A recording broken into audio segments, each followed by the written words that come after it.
Bem-Estar e Movimento. Apresentação: Márcio Atala.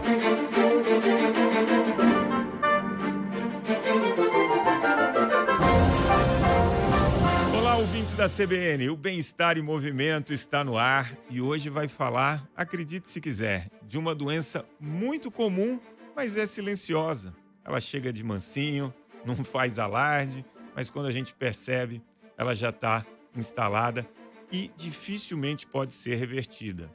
Essa é a hipertensão, que acomete cerca de 40% dos brasileiros adultos. E para falar sobre esse tema, eu tenho um convidado muito especial, o médico cardiologista, Dr. Guilherme Spina, professor colaborador da Faculdade de Medicina da USP, doutor em cardiologia pela Faculdade de Medicina da USP, médico da Unidade Clínica de Valvopatia do INCOR. Doutor Guilherme, super obrigado pela sua presença e para falar de um assunto tão importante. Exatamente, uma das doenças mais importantes e menos diagnosticadas que nós temos. Ela é extremamente comum, como você falou, de 20 a 40% da população.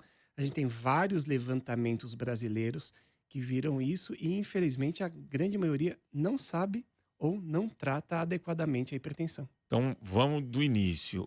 Quando que a gente caracteriza que alguém tem hipertensão? A hipertensão é caracterizada por você ter em 2 ou mais vezes uma medida de pressão arterial maior que 140 por 90 milímetros de mercúrio, ou seja, acima de 14/9. Mais de uma vez medido com técnica adequada, a gente já pode falar que a pessoa é hipertensa. Técnica adequada tem vários detalhes técnicos para a gente medir. O tamanho do manguito tem que ser adequado. Às vezes, para a pessoa muito obesa, a gente não pode, assim, a gente vai em posto de saúde, vai em pequenos lugares de saúde, só tem um tamanho de manguito para medir para todo mundo. Uhum. Mas o sujeito com braço grande, né? O braço do levantador de peso e o braço da senhorinha pequenininha são diferentes. Então tem que ter uma série de cuidados para medir pressão. Não pode estar com vontade de ir ao banheiro, não pode ter fumado, não pode ter acabado de se alimentar. O ideal é uma vez por dia, pela manhã, depois da alimentação, depois de pelo menos meia hora de repouso. Não pode também fazer justo depois que faz alguma atividade física intensa. Você tocou em vários pontos aqui que me remeteram a situações que eu vivi. Então, por exemplo, a gente fez uma intervenção em Jaguariúna e a gente monitorava muito nas unidades básicas de saúde os hipertensos e os diabéticos. E aí eu lembro muito de um morador que chegou lá e eu encontrei ele antes de entrar no posto, como eu ia bastante ali. Ele estava tomando uma caninha, fumando, entrou para fazer a medição da pressão. Eu fiquei olhando do lado da enfermeira. Ele fez, obviamente estava alto. E aí ela perguntou. Aí ele falou: olha, minha pressão está alta. Eu preciso que você aumente a dose. Mas você tem tomado? Não. Então não adianta.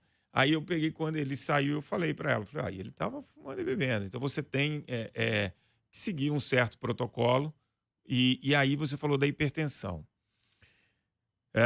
Estilo de vida mais uma medicação é suficiente para você ter uma vida normal sendo hipertenso? Totalmente. No começo você falou que ela não é reversível, ela não é curável, mas ela é reversível, às vezes, até só com medidas não farmacológicas. É reversível numa, eu Não é diria, curável, digamos assim. mas ela é reversível numa minoria de Não, casos? numa Não. maioria. Numa maioria. Se a gente pega precocemente. O problema é o seguinte: a hipertensão ela se desenvolve de forma silenciosa e absolutamente assintomática. Não existem sintomas da hipertensão. Então, quando a pessoa diagnostica, ela tem anos, décadas de hipertensão. E o que acontece na hipertensão? Os músculos das artérias, que fecham as artérias e causam hipertensão, é igual o músculo do corpo, o músculo que a gente fala, o músculo esquelético. Ele fica musculoso. Então, a artéria, ela fica musculosa, fica muito tempo com a pessoa hipertensa. Então, Uhum. se você pegar a hipertensão no começo, muitas vezes, até apenas com intervenções de estilo de vida, a gente consegue melhorar, até reverter essa hipertensão. São modificações, muitas vezes, podem ser um pouquinho mais difíceis de fazer, mas são possíveis de fazer e a gente consegue melhorar. Por exemplo, que também muito... Você já viveu muito isso. A gente pode diminuir de 20 de 10 a 20 milímetros de mercúrio na pressão arterial a cada 10 quilos de peso perdidos. Sim. Então, se o sujeito tem, por exemplo, 15/9, perde um certo peso, ele pode reverter isso. A pressão já melhora. Exatamente. E quanto mais tempo você conviveu com a hipertensão, mais difícil é controlá-la. Então a gente brinca que hipertensão é igual aqueles filhotinhos de cachorro, gato. Se você educar desde pequenininho, ele fica bonzinho. A hipertensão é parecida. Agora, o estilo de vida, atualmente, ele é um estilo de vida, para a maior parte das pessoas, é um estilo de vida que não é o ideal para o que o corpo foi programado.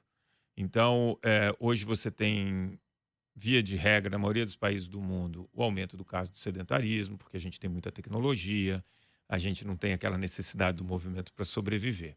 E aí a pessoa tem uma doença e ela pensa o seguinte: poxa, eu posso tomar esse remedinho aqui e continuar fazendo tudo que eu estou fazendo, né?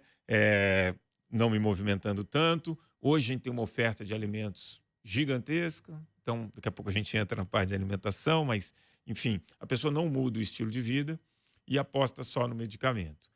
E aí eu imagino que, se você associar as duas coisas, você tem uma forma muito mais eficiente desse controle. Só que a adaptação do exercício, ela é temporária, né? Então, se eu faço uma atividade física, eu vou ter, logo após a atividade física, ela está um pouco mais alta a pressão, e aí depois eu tenho um efeito lá hipopressivo, que a minha pressão diminui. Mas se eu não, daqui 1, 2 dias não der um outro estímulo, eu vou perder aquilo. Então, a regularidade é importante.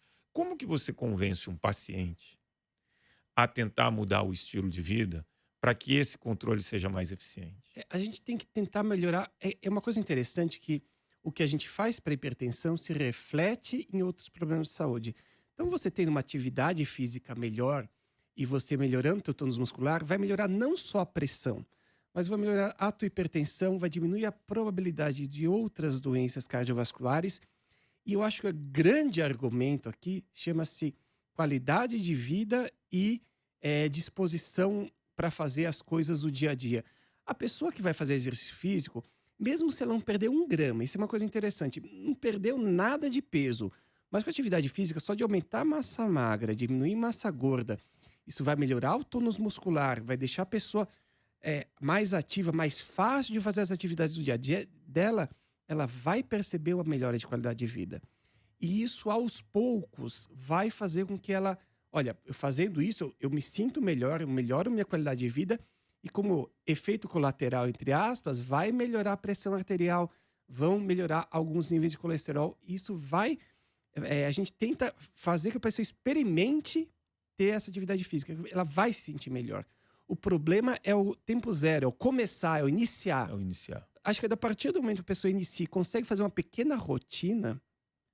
tem uma coisa muito bonita que eu vi tem um canal muito interessante, não sei se já viu, Kurzgesagt. Não. É maravilhoso, é só de animações, todos os assuntos mais malucos do mundo em animação. É de origem alemã, mas tem em inglês, tem vários, acho que tem até em português. Então, um hábito novo, ele fala, é como se você... O nosso cérebro é preguiçoso, ele gosta de fazer sempre a mesma coisa. É como você está num lugar de mato, sempre a mesma trilha. E quando a gente precisa fazer um hábito novo, você tem que pegar vai lá o facão, abrir a trilha, espeta, dói. Então fazer aquela trilha nova é desconfortável. Mas se você persiste, você faz o caminho e aos poucos fica mais fácil fazer aquele novo hábito. Então o hábito novo é abrir a trilha nova. Então atividade física é isso. Ela resolve sozinha? Não, mas ela é essencial no tratamento. E vai prevenir muitas coisas que conversam com a hipertensão para aumentar a mortalidade e doença cardiovascular. Vai melhorar a tolerância à glicose, melhorar diabetes e por aí vai. Eu ia te perguntar, qual a relação da hipertensão com diabetes?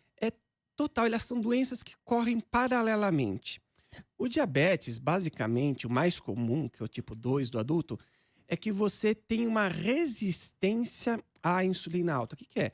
Imagina que pessoas numa casa ou numa rua são as moléculas de glicose e as casas são as células do nosso corpo. Aí o diabetes, o que é? Que falta porta. e a chave é a insulina. Então, tem muita gente na rua, tem umas casas lá precisando de gente dentro, Mas e o nosso corpo só sabe fazer chave, que é a insulina. E essa insulina, ela engorda, ela faz aumentar a massa gorda, ela dá uns problemas sérios. E a gente fala que ela é anabolizante, ela aumenta de peso. E o único jeito de fazer porta, que é diminuir a resistência à insulina, é, por exemplo, fazer atividade física, especialmente musculação, porque você aumenta a massa muscular, isso facilita que a insulina haja. E se você, essa insulina em excesso, ela tende a deixar as artérias mais hipertróficas, mais contraídas. Então, uma coisa ajuda a outra. Digamos que são doenças que têm fatores de risco semelhantes e tratamentos semelhantes. Se você fazer atividade física, vai melhorar a tua hipertensão, vai diminuir a chance de você desenvolver diabetes. Uma coisa importante, apenas fazer atividade física não é uma panaceia, não vai te livrar de tudo, mas vai ajudar bastante você a ter menos problema no futuro. E aí, quando a gente fala assim, olha, a pessoa que é diagnosticada com hipertensão ou diabetes, e eu brinco que são doenças que parecem cupim, porque elas vão te comendo por dentro silenciosamente. Quando você vê, a casa caiu, né? E aí, a atividade física ela é muito pouco valorizada nesse momento, porque a pessoa não vai olhar no espelho e ver uma diferença de um dia para o outro. De jeito que nem nenhum. você falou, é o hábito. Mas essa transformação da composição corporal, ela é muito importante. De alguma maneira, e com certeza, ela ajuda em outro fator de risco que você colocou aqui, que é a obesidade, né? E hoje a gente tem que lembrar que o Brasil tem 26% da população obesa, mais de 60% da população acima do peso. Exato. Mas todo mundo, eu não diria todo mundo, mas grande parte das pessoas que têm diabetes e hipertensão, quando você fala disso, diabetes, meu problema é o açúcar. Hipertensão, meu problema é o sal. Eles têm uma relação com isso e acham que é o seguinte, então agora na minha alimentação eu tirei o sal, tá tudo certo. Queria que você falasse um pouquinho da relação da alimentação com a hipertensão. Isso é uma coisa interessante. Não são todos os hipertensos que são sensíveis a sal. A gente tem hipertensos sensíveis a sal, ou seja, aquelas pessoas em que o excesso de sal leva à hipertensão, e pessoas menos sensíveis a sal. De uma maneira geral, sal em excesso vai causar hipertensão. Tem mecanismos bem estabelecidos, moleculares, que em excesso de sal causa, sim, hipertensão. E que em uma parte dos hipertensos, reduzir o consumo de sódio melhora. Mas olha que interessante.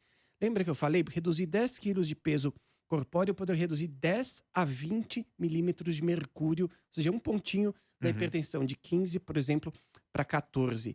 O sal, você diminuir o sal de 2 a 4 gramas por dia, reduz em média 4 milímetros de mercúrio, ou seja, 0,4. Então, é um efeito bem mais modesto. Claro, não comer sal em excesso é joia. O sal em excesso pode, sozinho mesmo, causar hipertensão, especialmente quem é predisposto. Assim como o açúcar em excesso pode causar obesidade. Mas o interessante é o seguinte, cada vez mais obesidade não é excesso de calorias. A gente está entendendo melhor outra coisa. Por falar nisso, obesidade, pessoal, é doença crônica. Exato. Obesidade não é, o sujeito é sem vergonha, come demais. Não, é doença crônica que você tem que tratar igual hipertensão. E o excesso de açúcar, ele vai conversar com obesidade, vai conversar também com aumento de resistência insulínica que vai começar. São coisas, não dá para falar que tem uma causa só. Isso é uma coisa importante. Fatorial, né? A maioria das pessoas não tem uma causa de hipertensão. Existe hipertensão que tem causa, a gente chama de hipertensão secundária. Ela é mais comum antes dos 30 ou depois dos 50 anos. Mas isso é só em torno de 10%, 5 a 10% dos casos de hipertensão. A maioria são multifatoriais. Tem a parte genética, tem a parte ambiental, tem a parte da atividade física, etc, etc, etc. Então, por exemplo, mesmo se você tiver pais hipertensos e tiver um ótimo estilo de vida, talvez você seja hipertenso, mas vai ser uma hipertensão mais leve que vai começar mais tarde. Entendeu? Então, tudo é modificável. E nada tem apenas uma causa. Olha, vou tirar todo o sal da dieta, vai resolver a minha hipertensão. Muitas vezes não. Eu vou aqui fazer agora ultra atividade física, vou virar um triatleta Ironman que vai resolver um problema. Olha, não é bem assim, né? muitas vezes a gente tem que fazer tratar Pouquinho em de várias tudo. frentes, exatamente, para resolver o problema. Eu fui criança, eu sou mais velhinho, na década de 80. E a minha geração, ela brincava na rua, ela não tinha videogame, raramente tinha tela, a gente tinha um horário muito restrito para assistir TV. E a molecada era bem ativa. Hoje você tem o Brasil sendo campeão mundial de sedentarismo infantil, com 83% dos adolescentes não conseguindo atingir o mínimo necessário de movimento preconizado pela OMS. Você percebe já uma população de adulto jovem com uma incidência de hipertensão muito maior do que há 20, 30 anos? Então, tem dois fatores aqui. O primeiro, a gente percebe uma incidência um pouco mais alta, mas tem um viés importante. Esse viés é o conhecimento e o tratamento. Como você falou, 20, 40% da população é hipertensa nas estatísticas brasileiras, mas apenas 1/3 sabe que é hipertenso. Então, tem dois fenômenos. Primeiro, as pessoas têm uma incidência maior de obesidade e sedentarismo, sim. Isso aumenta a incidência de hipertensão, sim. Mas, felizmente, as pessoas estão mais conscientes e procuram se diagnosticar antes. Nessa década nossa, 80, eu entrei... Eu também, olha, a gente está em idade parecida aqui. Quando eu entrei na faculdade, que foi em 1990, eu lembro bem disso, as pessoas diagnosticavam, entre aspas, hipertensão quando tinham, a gente fala, uma lesão de órgão-alvo. O sujeito tinha um derrame, tinha um AVC, um derrame cerebral, ia medir, puxa vida, você está hipertenso, olha só. O sujeito infartava, ia ver, olha só, você teve um infarto porque você está hipertenso. Então as pessoas diagnosticavam muito tarde, por isso pegou um estigma. Não, hipertensão é coisa de sujeito que tem 50, 60, 70 anos, é coisa de Entendi. pessoa de mais idade. Mas, na verdade, essas pessoas eram hipertensas desde os 20. Só que não mediam. Não media, e tinha um estigma, né? O sujeito fala, pra que você vai procurar? Quem procura acha, né? Poxa vida, pra quê? E eu falo para meus pacientes, olha, igual você tem um carro e fazer manutenção periódica. Você não vai lá, o carro novinho, faz revisão, troca óleo. Faz isso em você também, puxa vida. Senão, você não vai descobrir que é hipertenso. Então, as pessoas, felizmente, são mais conscientes e a gente vê a gente indo ao consultório que ainda não tem sintomas, mas eles já se veem. Olha, meu pai tem isso, eu não estou meio acima do peso, eu já vou dar uma olhada e eu consigo diagnosticar antes. Então, na década de 80, 90, as pessoas podia ter podia ser mais perto dos 20 do que dos 40% de incidência de hipertensão. Uhum. Mas as pessoas não diagnosticavam e tratavam muito tardiamente. Entendi. Então, hoje, felizmente, as pessoas procuram antes. O tratamento precoce ajuda? Ajuda demais, ajuda demais. Se nós tratamos e controlamos mais cedo a hipertensão, esse paciente vai precisar de menos medicação ao longo da vida, vai ser um controle muito mais fácil e vai ter muito menos consequências tardias. Doença cardiovascular, o legal é que eu consigo prevenir, eu consigo antever e prevenir as complicações. Eu consigo, com 20, 30 anos de antecedência, saber se a pessoa vai infartar, essa pessoa tem um alto risco de AVC, por exemplo, etc. E eu consigo tratar, eu consigo evitar isso. Que legal. Só que a pessoa tem que ter uma determinação. Ela tem que usar a medicação, mesmo que ela não sinta nada, né? O problema da hipertensão, a pessoa começa a tratar, pô, tô bem, não tô sentindo nada, eu tô tomando pra quê esse remédio? Eu tomo esse remédio, puxa, às vezes dá um trabalho, mesmo quando você pega no posto, né? Dá um trabalho, Vou vai tomar lá. dia sim, dia não agora. Economizo, dura mais tempo, né? Eu vou tomar de vez em quando. Eu só vou tomar se eu tiver dor de cabeça. Eu só vou tomar se eu sentir alguma coisa esquisita. Aí que mora o perigo, né? E aí começa a descontrolar. Aí ele começa a descontrolar. Se você cuida direitinho desde o começo, você vai conseguir controlar com pouca medicação. As pessoas polimedicadas que precisam usar muita medicação, muito tempo, em geral, são aquelas que diagnosticaram tardiamente a hipertensão. Eu tenho um amigo que, aos 54 anos, ele era absolutamente sedentário. E ele sempre brincava comigo, falando, pô, esse negócio de bem-estar é a indústria do medo, tararararará. E aí ele vai ao médico, é diagnosticado com hipertensão, a glicemia já estava alta, enfim. E ele começa a tomar remédio. E aí, 1 ou 2 anos depois, ele resolve mudar o estilo de vida. É possível, no caso dele foi, e aí eu queria que ampliasse isso. É possível, com uma boa mudança de estilo de vida, ele perdeu cerca de 18 quilos, uma pessoa que nunca fazia atividade física hoje faz 6 vezes por semana, passou a se alimentar melhor, diminuiu bebida, que é outro assunto que eu quero conversar, e a dose de medicação dele é muito menor. Então, Sim. é possível diminuir a dose. É possível e eu vejo isso no dia a dia. Tem um caso meio ao contrário do seu, que também é muito divertido. Um paciente meu, pré-pandemia, estava lá também bem obeso, uma dose alta de medicação antihipertensiva, tarará, tudo bem, né? Aí, depois da pandemia, eu vi o sujeito, cara, perdeu 20 quilos. Meu Deus, o que você fez, né? Não, doutor, ficava num sindicato, eu precisava sempre fazer jantar, toda noite tinha jantar com alguma coisa. Agora eu tô comendo em casa e comendo bem. O sujeito perdeu 20 quilos na pandemia. Eu falei, nossa, você é um ninja, né? Só você mesmo. E ele, de 3 medicações que usava para hipertensão, ele conseguiu reduzir apenas para uma. Só nesse quesito. Aí ele começou a atividade física, ele tá com uma dose muito baixa de apenas uma medicação. Porque assim, a gente brincava, tem muito mato alto, né? É obeso, sedentário, se você vai cortando, vai deixando o negócio mais arrumado, já melhora demais. Já melhora. Demais. E aí tem 2 assuntos que são bem polêmicos. Vou começar com álcool. Álcool ajuda a aumentar a pressão ou não tem influência? Então, álcool tem influência, álcool diretamente causa hipertensão. O excesso de álcool é uma das grandes causas, a gente fala hipertensão refratária, de você não conseguir controlar a hipertensão. Coisa importante, quantidades moderadas não tem lá grande problema. Quanto que é moderado? 30 gramas de etanol por dia para homem. Ao menos quanto? Olha, você faz 30 gramas, por exemplo, se você tomar cerveja, o quê? Vamos pegar uma cerveja forte, 10%, 300 ml. Tá. Né? For menos, vai 300, 350 ml. Isso tudo bem. Não tem problema, a maioria dos antihipertensivos, você tomar com álcool, desde que seja até 30 gramas. Mas álcool em excesso é prejudicial e aumenta, sim, a pressão. Não só aumenta a pressão, como aumenta vários problemas cardiovasculares. Pode dar arritmia cardíaca. Tem uma arritmia cardíaca extremamente frequente, que é a fibrilação atrial, que pode ocorrer depois de uma ingesta excessiva de álcool. Né? Tem até o nome bonitinho, chama Holiday Heart, coração do feriado. O sujeito toma um porre e acorda com arritmia. Esse é um senhor, uma senhora ressaca, né? Uma ressaca que precisa ir ao PS.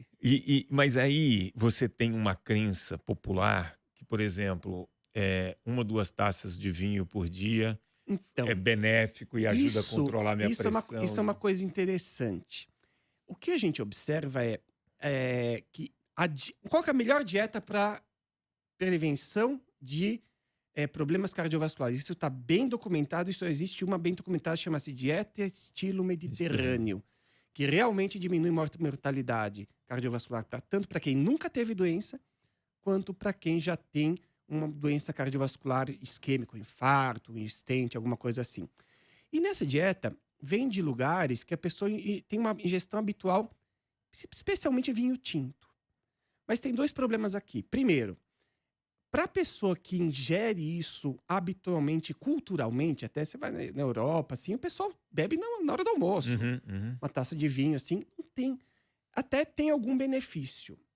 Mas tem alguns problemas. Primeiro, o álcool é extremamente viciante. E você recomendar álcool para uma pessoa que não bebe, você pode deixar ela uma usuária, não só habitual, mas uma usuária danosa. Você abre um gatilho para beber mais do que... Para beber muito mais. E isso não é gente. Tem uma história muito bonita, não sei se você já viu, dos primatas. Primatas, em geral, adoram álcool. A gente ama álcool. Porque em climas tropicais, as frutas que têm bastante açúcar sofrem uma fermentação espontânea e produzem pequenas quantidades de álcool. Então, a maioria dos primatas, como a gente, evoluiu para perceber o álcool como um marcador de frutas maduras e assim mais nutritivas. Então, a gente é normalmente ávido por álcool. Pensa, toda a cultura humana tem álcool. Você vai numa cultura estranha, qual é o seu álcool típico? Deixa eu experimentar. É verdade. Então, é uma droga muito fácil de ter abuso. Então, o que a gente faz? A pessoa tem habituada numa quantidade saudável, ou seja, abaixo de 30 gramas ao dia, a gente tolera. mas a gente não recomenda. E agora o assunto que não é muito mensurável: estresse. Relação do estresse e hipertensão. Pessoas mais estressadas tendem a ter uma pressão mais elevada? Com certeza, porque isso tem um mecanismo que a gente acha que muito estresse é apenas fica na cabeça, não sai daí, mas o estresse ele faz uma produção aumentada, por exemplo, de cortisol. E cortisol é um hormônio que faz hipertensão, que absorve sal, absorve água, tende a aumentar níveis pressóricos. Então, aí você vai falar, pô, mas como que eu diminuo o estresse? É do jeito mais fácil. O próprio exercício físico assim, eu falo, puxa vida, você está estressado com o chefe, vai à academia, vai dar uma energia para você. Ah, maldito, vai lá, né? Puxa o peso. Claro, Nada. É um anabolizante, né? É verdade. É uma coisa de melhora o exercício. Então, desde você fazer exercício até manobras anti-estresse, do sujeito fazer desde meditação, a coisa assim, eles melhoram a hipertensão. Então, lidar melhor com o estresse, melhora a hipertensão. Porque o estresse não fica só na cabeça. O estresse tem... ele age no corpo. Os médicos antigos falavam que cada pessoa tem uma órgão de choque. Então, tem gente que fica estressado e fica com dor de estômago. Tem gente que fica estressado e fica com diarreia. Tem gente que fica estressado e fica com lesão de pele. E isso é verdade, porque o cortisol ele tem vários mediadores. Então, com certeza, vai piorar a tua hipertensão. Sono. Li trabalhos mostrando que você ter privação de sono, ou seja, dormir menos de 6 horas, né? Você, num médio a longo período, tende a aumentar em mais de 100% os casos de hipertensão. Isso é real? É muito real. E não é tanto de horas, mas é como a pessoa funciona. Existem os grandes dormidores e os pequenos dormidores. Tem gente que só tem que dormir mais de 8 horas, tem gente que com 6 horas fica bem. Mas o sono, a gente tem prestado cada vez mais atenção. E cada vez mais atenção, a gente tem visto uma doença do sono que chama-se síndrome da apneia obstrutiva do sono. Essa síndrome da apneia do sono, ela causa diretamente hipertensão. Ela está ligada também a excesso de peso, está ligada a diabetes, está ligado a sedentarismo. E se a pessoa tem apneia do sono, ela tem uma hipertensão muito mais grave, muito mais importante. E o que é interessante? Se você tratar a apneia do sono, que é um tratamento que é puramente físico, por exemplo, com CPAP, você faz pressão positiva, tudo, perda de peso ajuda também, ela melhora a hipertensão mesmo sem dar remédio. Então, a qualidade do sono é fundamental. E principalmente se a pessoa tem a tríade, que é sono não reparador, ou seja, a pessoa acorda cansada, ronca muito, ou tem paradas respiratórias, o companheiro fala, para de respirar, acorda assustado. E sonolência diurna, então, sonolência diurna, sono não reparador e muito ronca demais, pode ser uma apneia do sono. E melhorar o sono vai melhorar sinal a hipertensão. Que esse sono não tá bom. Doutor Guilherme, caminhando para o final, a gente tem um último quadro. 3 dicas para levar para casa.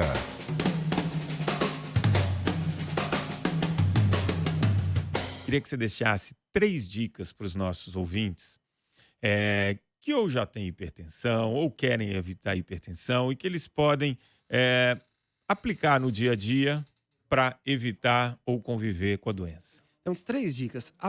A primeira, para a população bem geral. Faça a aferição da sua pressão, pelo menos bem feita, pelo menos 1 ou 2 vezes ao ano. A hipertensão é assintomática e fazer uma triagem ajuda a fazer diagnóstico naquelas pessoas que não sabem que tem ou não sentem nada. Ter uma medida elevada não é problema, mas é uma indicação que você tem que prestar mais atenção. Segundo, tenta fazer alguma coisa de atividade física. Mesmo que não pareça que dê resultado. Olha, você vai fazer um pouco mais de atividade, estar mais ativo, caminhar. Pô, mas eu não consigo fazer tanta coisa. Sobe de escada, entendeu? Pequenas... Cada vez mais a gente sabe que essas atividades físicas do dia a dia, elas ajudam, né? Mesmo que... Então, seja mais ativo fisicamente. E terceiro, tenha a melhor dieta que você conseguir. Ou seja, um pouco menos de sal ajuda, menos gordura saturada ajuda, ou seja, menos carne vermelha ajuda. Faz uma alimentação o mais saudável que você conseguir. E não descuida, pressão alta, ela é silenciosa, mas quanto antes diagnosticar e tratar, melhor vai ser sua vida daqui para frente. Excelente, doutor Guilherme. Já fica aqui o convite, vamos voltar para falar mais sobre hipertensão e doenças cardiovasculares. Quero agradecer muito sua presença. Legal, muito obrigado e até a próxima. O Bem-Estar em Movimento de hoje vai ficando por aqui. Se você gostou do nosso bate-papo, compartilhe com seus amigos, baixe agora mesmo e ouça o podcast, que já está disponível em todas as plataformas de áudio e no aplicativo aqui da CBN. O programa de hoje teve a produção da Joana Cafuri, do Bruno Teixeira, a edição do Rafael Furugem e os trabalhos técnicos do Daniel Mesquita. Bom fim de semana a todos, pouquinho de atividade física e grande abraço. Bem-Estar e Movimento. Apresentação: Márcio Atala.